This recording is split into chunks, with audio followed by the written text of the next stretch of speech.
Primero que nada, darles la bienvenida a esta segunda clase. El objetivo de este apartado es poder analizar y reflexionar sobre la desigualdad de género estructural y sus implicancias en el sistema universitario. Como hemos visto en la primera clase, se ha podido realizar un primer acercamiento hacia las principales categorías de la teoría feminista respecto a los conceptos de género, orientación sexual, identidad de género, androcentrismo, heteronorma, patriarcado, y una serie de conceptos que nos permiten acercarnos a comprender de una manera más integral la problemática de la desigualdad de género, que le ponemos la característica de considerarla estructural, porque tiene que ver con el funcionamiento mismo de la sociedad. Y para ello nos parece interesante poder dar una denominación o una primera apreciación a lo que entendemos como desigualdad de género. Y en ese sentido me parece importante que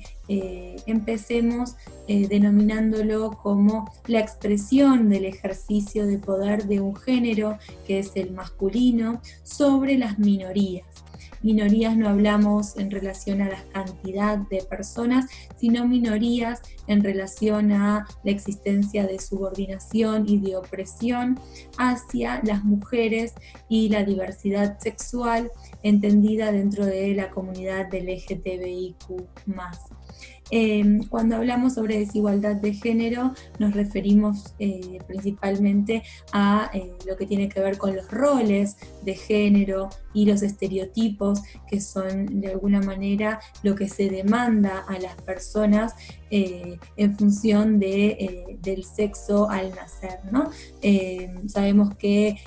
los estereotipos y los roles se construyen a partir de la socialización que cada una de las personas desarrolla a lo largo de su vida, que esa socialización se da a través de diversas instituciones de las cuales cada una de nosotros transitamos, desde la familia, las escuelas, la educación, el mercado de trabajo, el sistema universitario, etc. Y allí vemos que hay una serie de características que se nos demandan, que tienen que ver según si nacimos con el sexo masculino o femenino, hombre y varón, hombre y mujer, y ahí vamos a ver que existen ciertas características que la sociedad va a esperar de nosotros, ¿no? Y nosotros. Si pensamos en los varones, sabemos que esas características están más relacionadas con el rol de proveedor, con un rol activo relacionado a la esfera pública, donde se lo asocia con la firmeza, con la fuerza, con lo estratega, con lo calculador. Y en contraposición a la mujer se le otorga, este modelo determina características más relacionadas a lo emocional, a lo frágil, a lo cuidadora, ¿no? Ese rol pasivo más relacionado a la esfera privada del hogar. Y allí cuando hablamos de trabajo hablamos de sus diversas modalidades y tipologías, ¿no? No solo del trabajo en relación de dependencia, sino los trabajos entendiéndola toda aquella actividad tanto física, emocional que se desarrolla, y que de alguna manera lo que podemos hacer es tomar el trabajo a partir de una clasificación que es la del trabajo productivo y el trabajo reproductivo. Cuando hablamos de trabajo productivo, hacemos referencia a las actividades que se desarrollan en el mercado, es decir, que tienen una contraprestación, que tiene un valor económico, y que si indagamos respecto al trabajo productivo, sabemos que a lo largo de la historia ha habido una preponderancia de los hombres ya que como veíamos esta cuestión de los roles y los estereotipos han determinado que el hombre es quien tiene supuestamente mayores habilidades para desarrollarse en la esfera pública. Sabemos que las mujeres, sobre todo en Argentina, a partir de la década del 60, ha empezado a participar activamente en el mercado de trabajo. En un primer momento esa participación se dio principalmente hacia las mujeres que pertenecían a las clases medias, medias altas, a partir de sus acreditaciones educativas, y que luego también en los años subsiguientes hubo una participación también de los sectores medios y medios bajos, sobre todo a partir de la crisis económica, pero que luego en la década de los 90, 2000, pero luego en la década del 2000, cuando hubo una mejora de la situación económica, esas personas, estas mujeres, continuaron su participación en el mercado, lo que significa que hubo una mayor participación de las mujeres en función de la crisis, que tuvo que ver principalmente con la necesidad de poder tener un ingreso complementario al del hombre, y luego cuando mejora la situación las mujeres permanecen, pero podemos ver que esa participación en el mercado no es igualitaria. Cuando vemos los indicadores estadísticos podemos observar que tanto la tasa de subocupación, la tasa de empleo y la tasa sobre todo de desempleo, es decir, las mujeres que buscan trabajo, allí veremos que hay una mayor preponderancia de las mujeres, es decir, las mujeres ingresan al mercado de trabajo, pero al ingresar van a estar en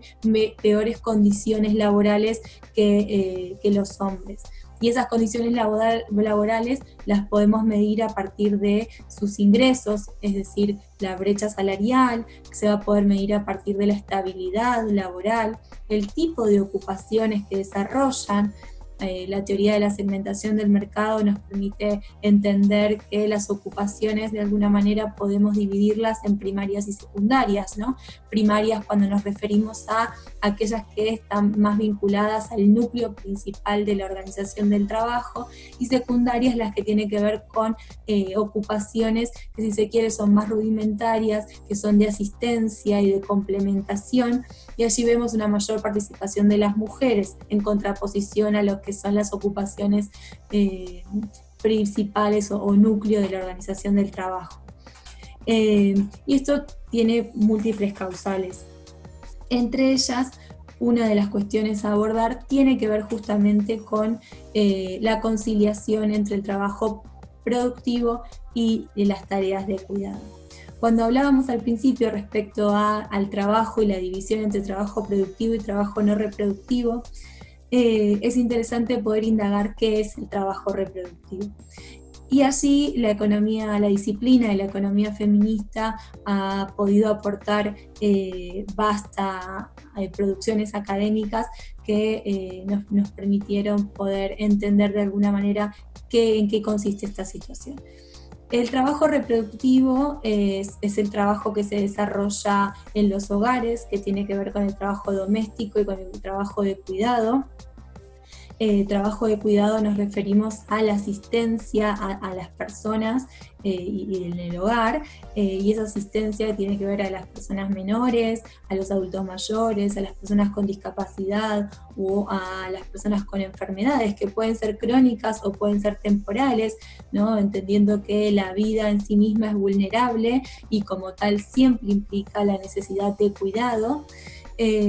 Y cuando sabemos que este tipo de trabajo, el trabajo reproductivo, al desarrollarse en la esfera privada, no tiene un valor económico, sino que ese valor tiene que ver con la ética del cuidado que más adelante vamos a analizar. En función de esto vamos a ver cuando se observan los índices estadísticos que nos permiten de alguna manera poder evaluar quiénes desarrollan este tipo de tareas, vemos claramente que la mujer es quien lo lleva a cabo. La encuesta de uso de tiempo que se llevó a cabo en el 2013 nos permite observar de alguna manera la cantidad de horas en comparación entre los hombres y las mujeres que se destinan a estas tareas, y vemos justamente esto que les decía, que hay una feminización de las tareas reproductivas o las tareas de cuidado en el hogar. Esto va a ser complejo a la hora de que las mujeres puedan a su vez mejorar o fortalecer el ingreso al mundo del trabajo, ¿no? Esta situación, esta problemática, de alguna manera se describe a través de lo que se conoce como la doble jornada, ¿no? Las mujeres que se encuentran en el mundo del trabajo, productivos, si se quiere, además deben conciliar con las tareas que deben desarrollar en el hogar. Y esto genera la dificultad y la importancia, a su vez, de cómo se construyen estas redes de cuidado para que las mujeres tengan las mismas oportunidades que los varones a la hora de poder ingresar, ¿no? Y en ese sentido parece importante poder pensar en no solo en la importancia de la redistribución de las tareas de cuidado dentro del hogar, sino reconocer la existencia y la importancia que posee, la necesidad de reducir la cantidad de tiempo que las mujeres dedican a estas tareas, y por otro lado la importancia de la corresponsabilidad de las tareas de cuidado. Cuando hablamos de corresponsabilidad nos referimos a otorgar responsabilidades a los diferentes actores que forman parte de la sociedad, ¿no? Eso implica no solo el hogar, quienes deben hacerse cargo de las tareas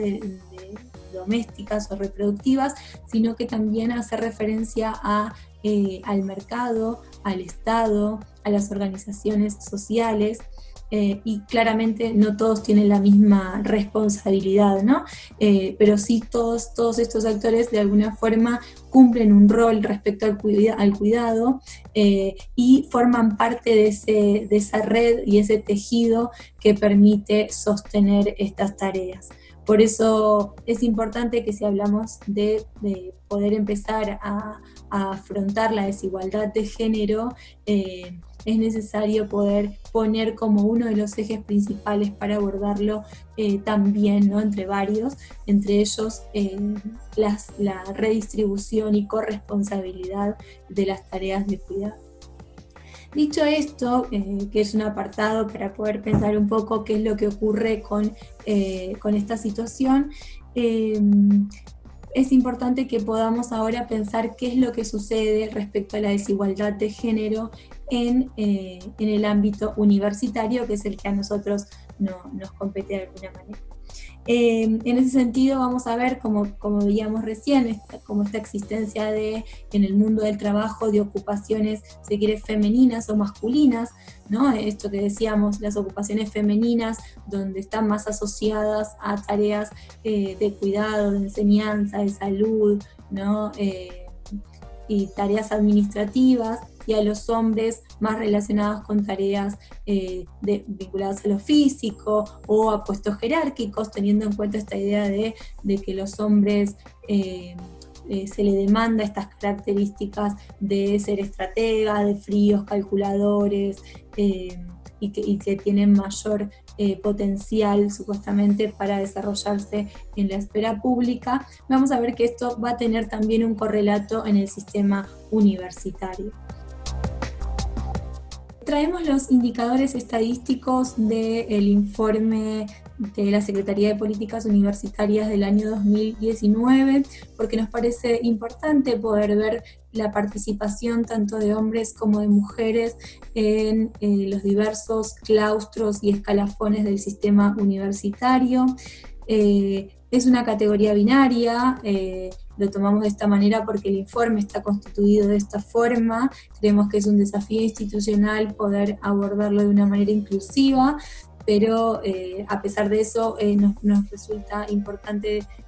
reflexionar sobre estos datos porque de alguna manera nos permiten entender algunos de los aspectos de la problemática de la desigualdad.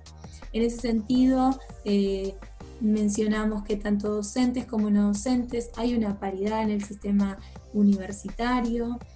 no docentes con una diferencia de 1 punto.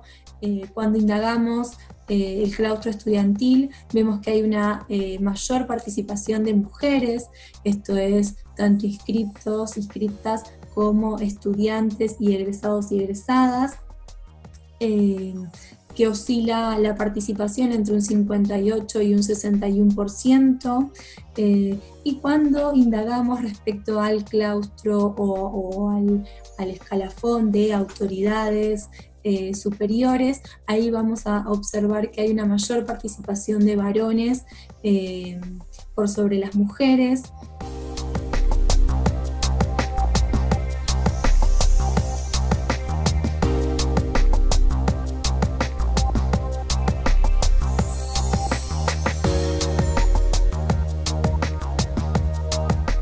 Y cuando observamos qué cargos implica o fueron relevados en autoridades superiores, vemos que va desde rector a vicedecano y decana, y que hay una mayor participación de varones en los cargos de rectores de máxima autoridad de las instituciones, donde vemos que hay un 88% de participación, que luego eso decrece hasta el punto más bajo, que es el de vicedecano y decana. En este sentido, nos resulta interesante poder traerlo para reflexionar justamente lo que hablábamos al inicio de nuestra charla sobre cómo los roles y los estereotipos de género de alguna manera determinan nuestra participación en los diversos espacios públicos y privados y en las ocupaciones que desarrollamos.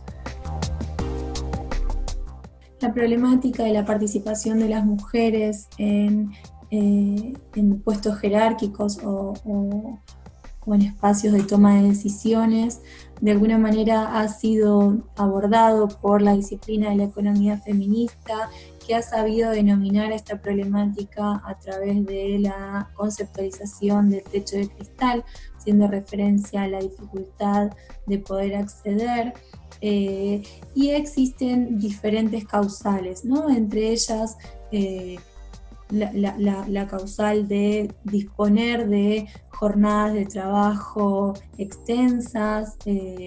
imprevistas, la posibilidad de viajar, experiencias previas a puestos jerárquicos o de toma de decisiones, y una serie